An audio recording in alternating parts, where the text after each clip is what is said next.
اور اس کی جو کمی ہے وہ نو ڈاؤٹ اس کے بغیر ایگریکلچر ممکن ہے ہی نہیں. ٹھیک ہے. آپ ہمیں بتائیں موسمی تبدیلیاں زراعت کو کیسے متاثر کر رہی ہیں؟ موسمی تبدیلیاں جو ہے پاکستان میں جو ہے پاکستان وہ ان واحد کنٹریز 10 ممالک میں آتا ہے جس میں کلائمیٹ چینج سب سے زیادہ مسئلہ درپیش ہے. پاکستان میں جو لاسٹ تقریباً 5 ایئر کے اندر جو پیٹرن ہے بارشوں کا وہ پاکستان میں اس لیول کا متاثر کیا ہے کہ انہوں نے پچھلے سال ہماری ایک بڑی کاٹن انڈسٹری جو ہے وہ بالکل رند ہو چکی ہے. اس کو اس لیول پہ ہمارے یہاں سب سے بڑا جو ہے پاکستان کی سب سے زیادہ ایکسپورٹ جو تھی وہ لینن اور کاٹن تھی. تو ہمارے یہاں دونوں ہی چیزیں ہمارے یہاں یعنی ایک ہی چیز سے آتی تھی. کاٹن سے کاٹن انڈسٹری ایگریکلچر بیس کنٹری تھی.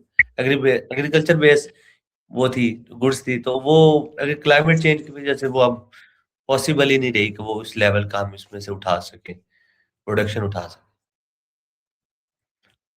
جی جی جی آپ کی آواز نہیں آ رہی. جی بولے آپ بولے میں ہیلو. اس کو یہ ہے کہ اگر یعنی پاکستان میں جو ہے جو کلائمیٹ چینج ہے وہ بہت زیادہ اثر انداز میں آپ کی کیا رائے ہے؟ آپ کیا کہنا چاہیں گے؟ جو ماڈرن ایگریکلچر جو ہے جس کو ہم مشینری ایگریکلچر ہے اس کا سٹارٹنگ تو ہمارے یہاں ہو چکی ہے. اس کو کوآپریٹو فارمنگ کہتے ہیں, اس کو ڈرپ اریگیشن سسٹم کہتے ہیں, سینٹرل پیوٹ سسٹم ہے. یہ والے ماڈرنائزیشن کی طرف ہم جا رہے ہیں. لیکن ہمارا جو کیونکہ ہمارے لینڈ ہولڈنگ کیپیسٹی فارمر کے پاس کم ہے اور یہ کوآپریٹو اور یہ جو ماڈرنائزیشن ہے یہ بہت زیادہ ہائی لیول کے اوپر جا کے چلتی ہے. پاکستان میں جو مسئلہ ہے وہ لینڈ ہولڈنگ کیپیسٹی کا ہے کہ پاکستان کے پاس فارمر کے پاس اس لیول کی زمین نہیں ہے. اگر فارمر کے پاس زمین ہے تو اس کے پاس ریسورسز نہیں ہے, جس کی وجہ سے ہم ماڈرن ایگریکلچر کی طرف جا نہیں رہے. لیکن ہم آہستہ آہستہ موو آن ہو رہے ہیں ان کی طرف, ماڈرن ایگریکلچر. تو آپ کہاں رہتے ہیں؟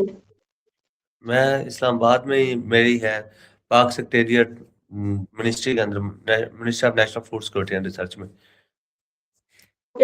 آپ اس سے پہلے اپنے مطلب شہر کا, اپنے تحصیل وغیرہ کا نام بتا دیں پلیز. اس سے پہلے ہم جہانیہ خانیوال میں رہتے تھے. جو اوکے. حکومت کسانوں کو کتنی مدد کر رہی ہے زراعت کے معاملے میں؟ حکومت ہمارا لیجسلیٹو پرابلم نہ ہو تو حکومت ساری چیزیں سبسیڈائز کر رہے ہیں ہم فارمر کو. فار ایگزامپل جو ہے کسان کارڈ ہے ایک, اور اس کے علاوہ ہم سارے فرٹیلائزر کے اوپر سبسیڈائز کر رہے ہیں. اس کو فارمر کو اویلیبلٹی کے لیے ایک پورے ڈپارٹمنٹ بنے ہوئے ہیں جو کہ کسان کی سروسز دینے کے لیے, کسان کے ضرورت کیا کس وقت کس چیز کی ضرورت ہے اس کے لیے ایک ایگری ایکسٹینشن محکمہ زراعت توسیع ایک پورا ڈپارٹمنٹ ہے جو کہ اس کو فارمر کو صرف اور صرف سجیشن اور ریکمنڈیشن دیتا ہے کہ آپ کو اس فصل کی ضرورت ہے, آپ کو اس فصل میں اس چیز کی ضرورت ہے, وہ آپ پرووائڈ کریں. اور چیزوں کو سموتھنائز کرنے کے لیے پاکستان کے امپورٹ اور ایکسپورٹ جیسے فرٹیلائزر اینڈ کیمیکل وغیرہ امپورٹ کرنے پڑتے ہیں, تو وہ پاکستان میں ڈپارٹمنٹ انہوں نے بنایا ہوا ہے. تو وہ ہمارا تاکہ اس کی جو فلو ہے فرٹیلائزر کا اور ان کا سموتھنیس رہے. ٹھیک ہے. تو آپ ہمیں یہ بتائیں کہ نوجوانوں کو آپ کیا رائے دیں گے جدید زراعت کے بارے میں؟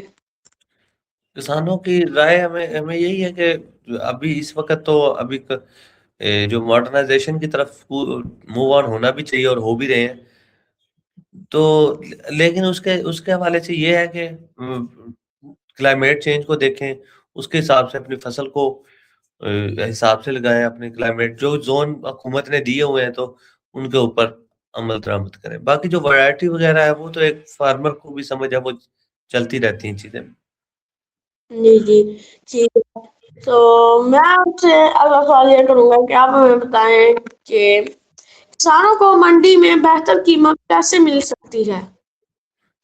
وہ راہ جیسے جیسے ہم لگاتے ہیں کہ کس ایک کسی چیز کی 10 to 12% چاہیے جو کہ سٹوریج کے لیے, جو کہ آگے اس کو ڈیمانسٹریٹ کرنے کے لیے, آگے پروسیس کرنے کے لیے, جیسے میز کو کہتے ہیں ہم کہ میز بھی 10 to 12. اگر ہم اس کو بہتر قیمت چاہیے تو ہم اس کی پرسنٹ موئسچر کنٹینٹ اس کا لیول پہ لے کے جائیں گے, اس کے اندر ویڈ وغیرہ کا کنٹرول کریں گے, کھڑی فصل کے اندر، بعد میں اس کی پوسٹ ہارویسٹ جو پروسیس ہے اس کو کمپلیٹ کر کے لے کے جائیں گے تو ہم منڈی میں اچھا ریٹ لے سکتے ہیں۔ ٹھیک ہے، آپ کا کیا خیال ہے کسانوں کے مسائل کیسے حل ہو سکتے ہیں؟ کسان کے مسئلے تو بہت سارے ہیں، مسئلے حل فارمر اور گورنمنٹ ڈپارٹمنٹ کو اور پرائیویٹ سیکٹر کو ساتھ میں مل کے وہ مسئلے حل کیے جا سکتے ٹھیک ہے، تو زراعت شعبے میں خواتین کا کیا مواقع ملنا چاہیے؟ ہیں۔ وہ خواتین کے فارمر کمیونٹی کے اندر ویسے ہی خواتین کا بہت زیادہ کام ہوتا ہے، جیسے گوڈی کرنا ہے، چنائی کرنا ہے، تو وومن امپاورمنٹ ویسے ہی کسان کے اندر بہت زیادہ ہوتی ہے کہ ان کو یہ چیز کرنے کی ضرورت ہے ہی نہیں کہ ان کے لیے وومن امپاورمنٹ وہاں پہ کچھ اس لیول کا کام کرنے کی، وہ وہاں پہ ویسے ہی ہے۔ پاکستان میں سالانہ 2 ارب روپیہ جو ہے وومن امپاورمنٹ صرف فارمر چنائی کے اوپر دیتا ہے وومن کو۔ ٹھیک ہے، تو کیا کسانوں کو مطلب نوجوانوں کو زراعت میں آنا چاہیے؟ تو مطلب انہیں کس وجہ سے کس کے لیے آنا چاہیے زراعت کے شعبے میں؟ جو ماڈرنائزیشن ہے جو ہے وہ بیسیکلی اب پاکستان جو ہے وہ تھوڑا سا جا رہا ہے زوننگ کی طرف، جس کے اندر مونو کلچر کا اور پیسٹ کا پریشر پیسٹ پریشر جو ہے وہ بہت زیادہ بڑھ جاتا ہے۔ کسان کو اس لیول کی ابھی ہے نہیں سمجھ کے، وہ کیونکہ کنزرویشن طریقوں پہ کنونشنل طریقوں پہ چل رہے ہیں، تو ان کو پیسٹیسائڈ کا فرٹیلائزر کا اس لیول کا ان کے پاس وہ نہیں ہوتا مائنڈ سیٹ کہ وہ ان چیزوں کو ایک ساتھ ملٹی ٹاسکنگ کر سکے۔ تو یہ نوجوانوں کے اندر ہمارے ہاں ہے، تو ان کو چاہیے کہ یہ ایگریکلچر کے اندر آ کے اپنا رول پلے کرے۔ ٹھیک ہے، تو آپ ہمیں بتائیں کھاد اور بیج کی قیمتوں کا زراعت پر کیا اثر پڑتا ہے؟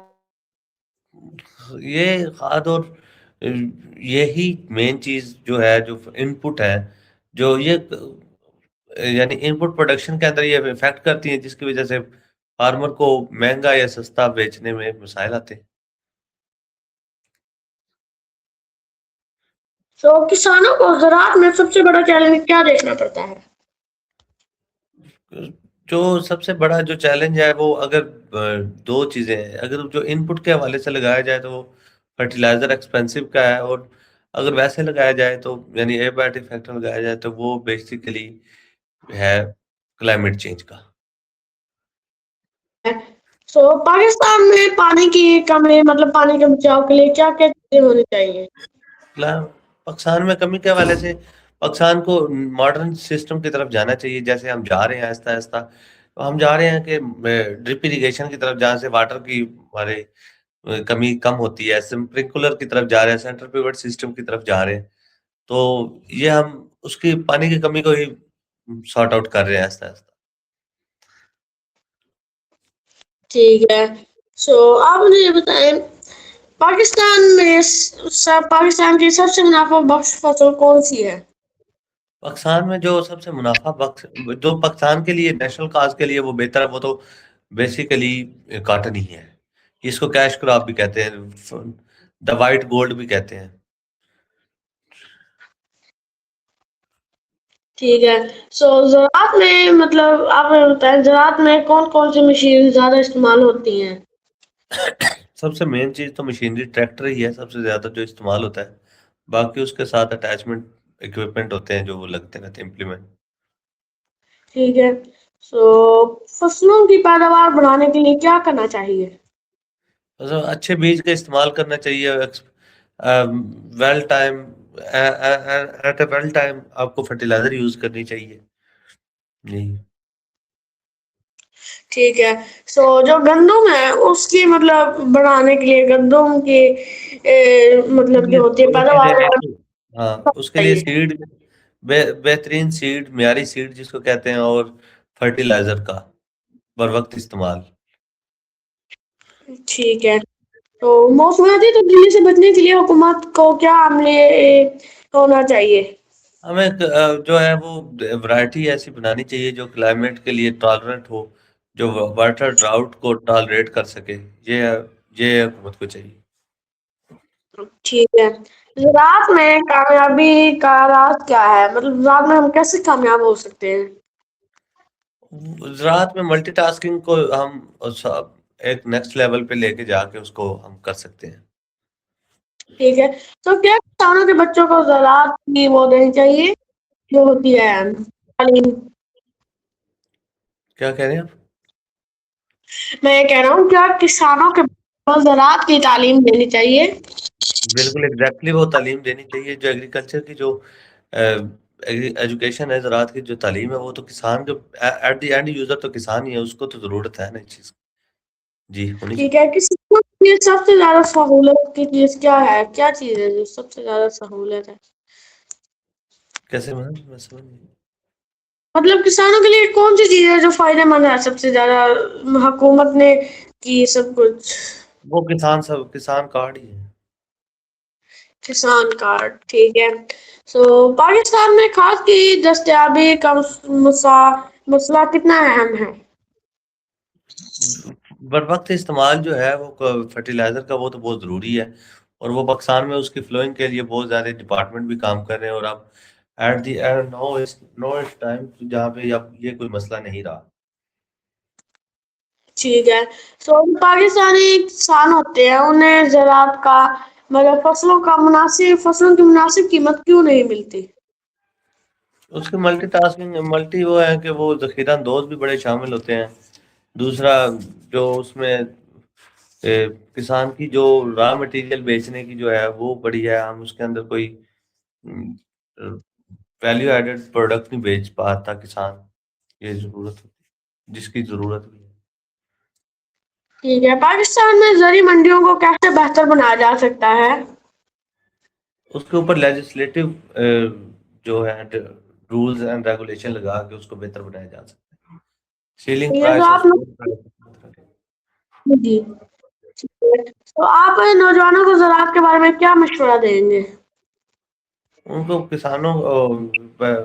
نوجوانوں کو اپنا رول پلے کرنا چاہیے. وہ ایجوکیشن میں ایگریکلچر کی ایجوکیشن، کیونکہ ایگریکلچر بیسڈ کنٹری ہے تو پاکستان کو ایگریکلچر کے اندر آنا ہی پڑے گا. تو اپنے نوجوانوں کو اپنا رول پلے کرنے کے لیے ایگریکلچر کے اندر آنا چاہیے. ٹھیک ہے. پاکستان کی زراعت دنیا کے مقابلے کہاں کھڑی ہے؟ ہم بہت سارے اس کے اندر ہم بہت سارے کسان، جیسے کاٹن ہے وہ 6 لارجسٹ ہے، مینگو آپ کا 5 لارجسٹ پروڈیوسر ہے پاکستان. تو ہم بڑے ہائی اس میں بھی کھڑے ہیں، بہت زیادہ اچھے بھی نہیں ہیں، بہت زیادہ کمزور بھی نہیں ہیں. ٹھیک ہے. ٹاپ 10 کا جو جی جو سوشل میڈیا ہے وہ زراعت میں ہماری مدد کرتا ہے یا نہیں؟ یہ وہ کرتا ہے. کسان کارڈ کے لیے سب سے بڑا جو میڈیا جو یوز کیا گیا تھا کمیونیکیشن میتھڈ، وہ سوشل میڈیا ہی تھا.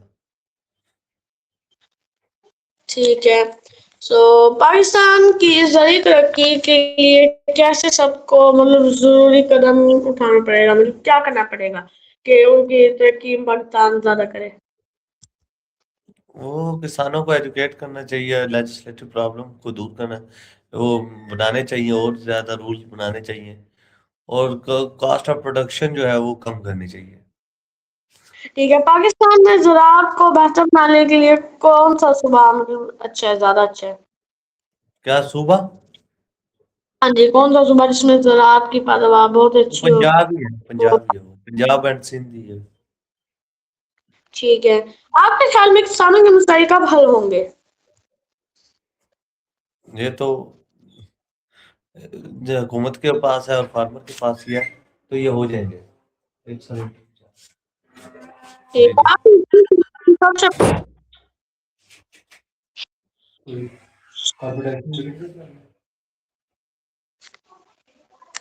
جی. ہے.